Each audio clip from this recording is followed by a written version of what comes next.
Yo, all you RWBY lovers out there, Jake of the OneManBand is back again, and I was not expecting to make one of these so soon, but thanks to you guys giving me some information, some comments, I am back doing a RWBY review in-depth look dooflicky that I did earlier with Volume 1 of Season 1.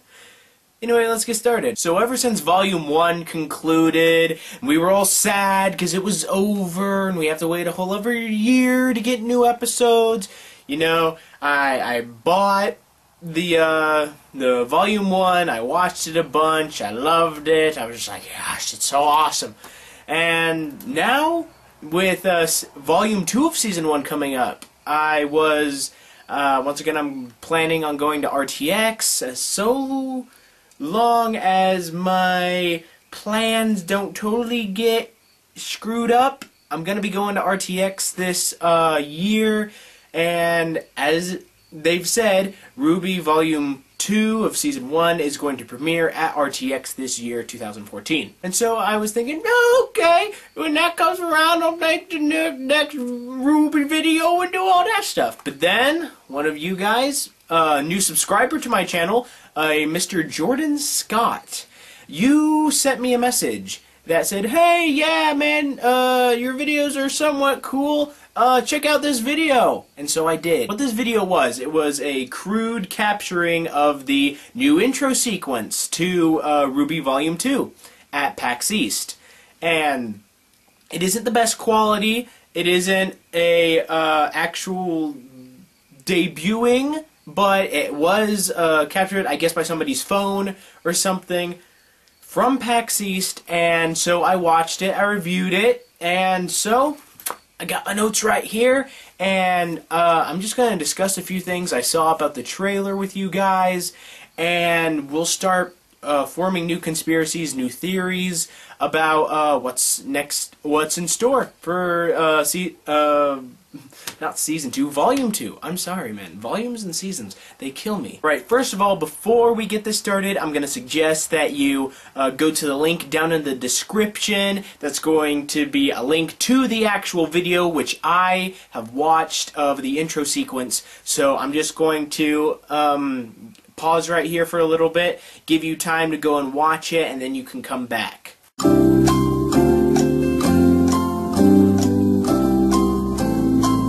Alright, I'm assuming that you have watched the video, maybe watched it a couple times, you know, giggled a little bit, screamed your head off because you're so excited, but now we gotta be calm, you know, just keep it on the inside for now, okay?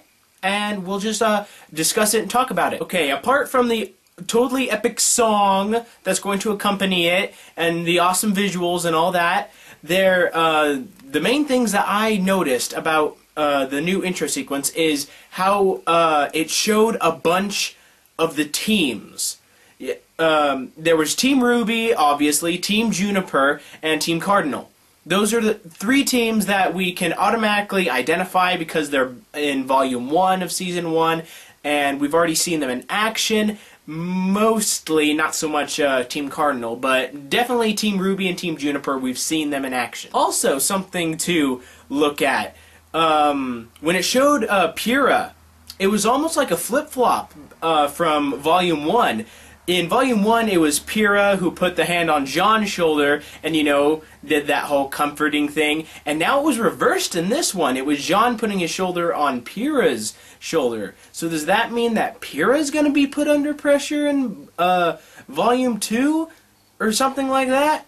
Or is their relationship just, you know, blossoming into something bigger? Don't know, we'll have to wait! Alright, anyway, there were 4 other teams that it showed in the intro sequence.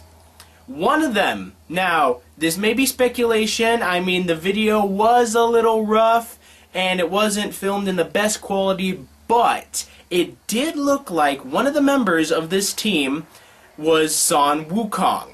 Now, his face and his head were obstructed in the video, and it just showed like his torso down, but from the torso down, it looked like Son Wukong. So, is this Sun Wukong's team that came from him? Not from him, with him from his native land to the tournament that's going to be happening? Because obviously the tournament, I can't say that word, dang. Anyway, the tournament is going to be happening in Volume 2 of Season 1, obviously, because they were building up to it at the end of Volume 1, and now that they're going to be in Volume 2, it's only proper that they go to that, since it was such, a big, important thing back in the first volume. So anyway, we got Sun Wukong's team, possibly. Next, there was another group, and I actually did recognize one of the members, Velvet, our bunny faunus from Volume 1. We actually see her with her team. Now, is her team totally comprised of faunus, or is it just faunus and humans?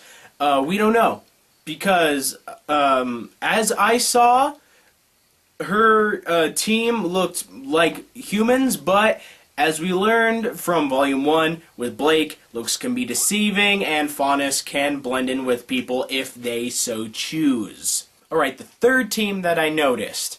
Now, mind you, I noticed all these teams by rewinding the video, pausing at like every single frame just to get a look at them, because they were just flashing by so quick and the video quality isn't all that good.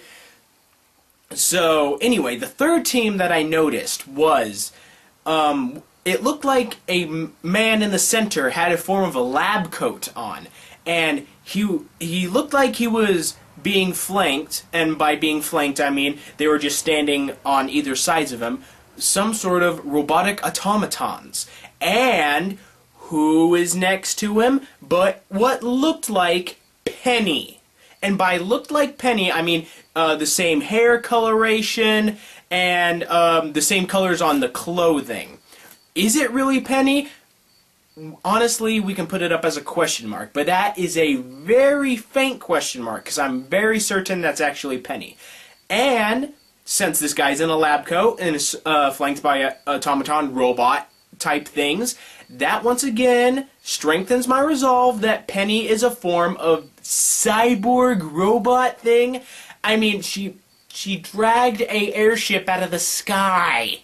I don't care how strong you are or what you're using. You can't do that if you're human. Alright, the fourth team that I noticed, not very climactic, but it was the teachers of Beacon Academy. There was Ozpin and Glenda Goodwitch and a couple others. So, with these lineup of teams, it almost looks like we're getting kind of a look at the competition and the possible allies in the future that are going to help, obviously, Team RWBY through Volume 2 of Season 1. And the reason why I believe that these people are going to be more allies than adversaries is because after it shows those teams, those 7 teams, it goes to the villains. Now, the villains are like, doing the dramatic walking thing. I mean, you saw it. You watched the video, right?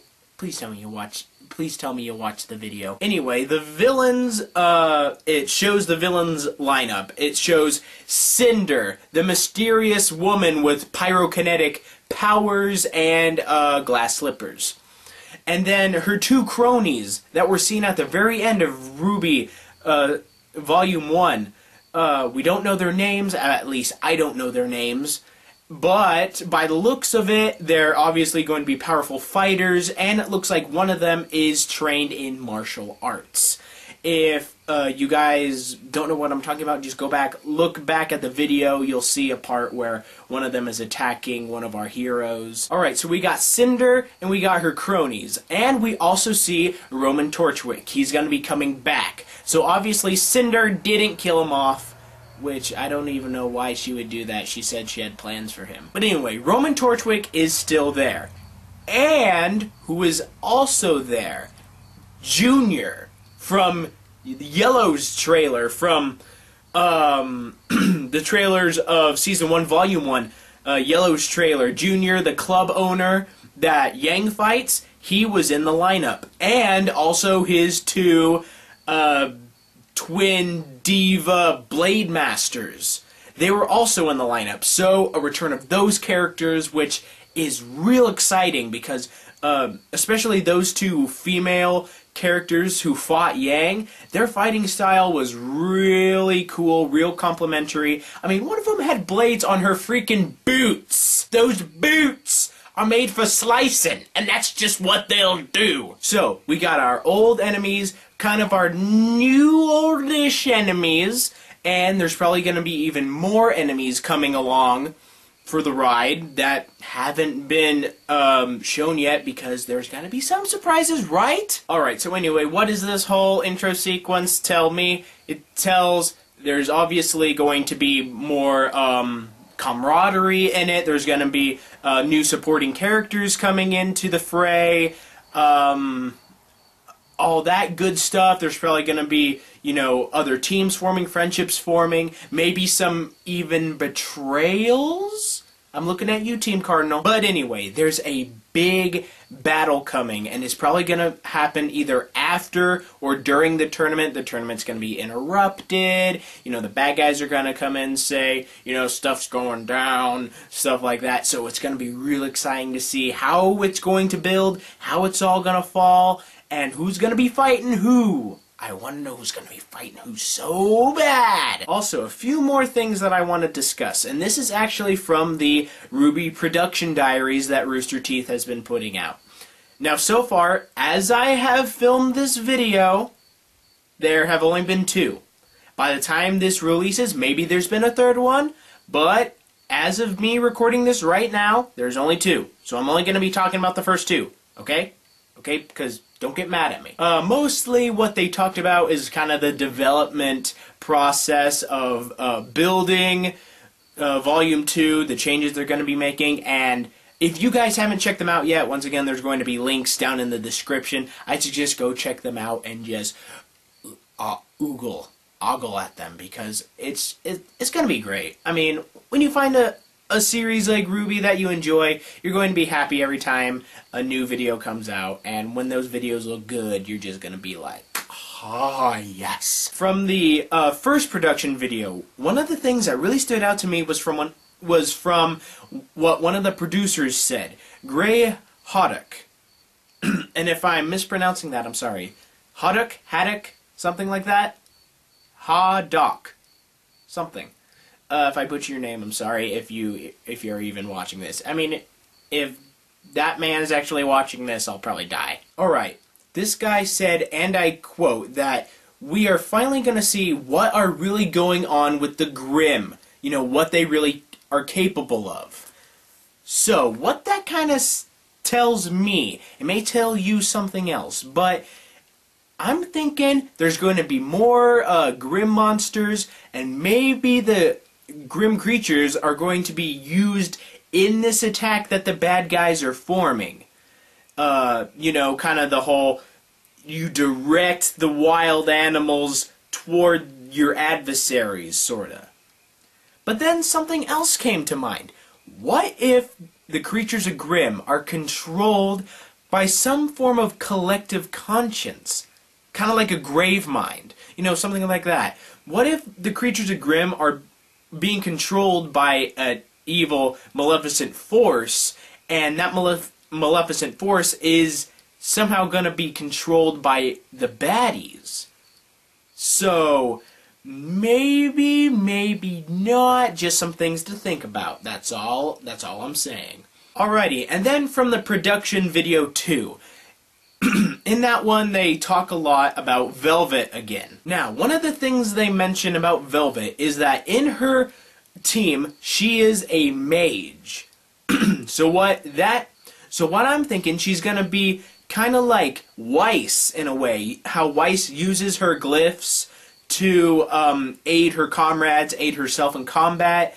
Maybe Velvet is going to be more of a support class mage, maybe like a white mage, you know, a healer, or somebody who, you know, like blasts enemies with bolts of lightning or something cool like that. And then that got me thinking about what her weapon was gonna be. What's the traditional weapon for mages? Staffs. No, not wands. All you Harry Potter fans out there, no. No. Staffs are cooler. Look at Gandalf. He has a staff.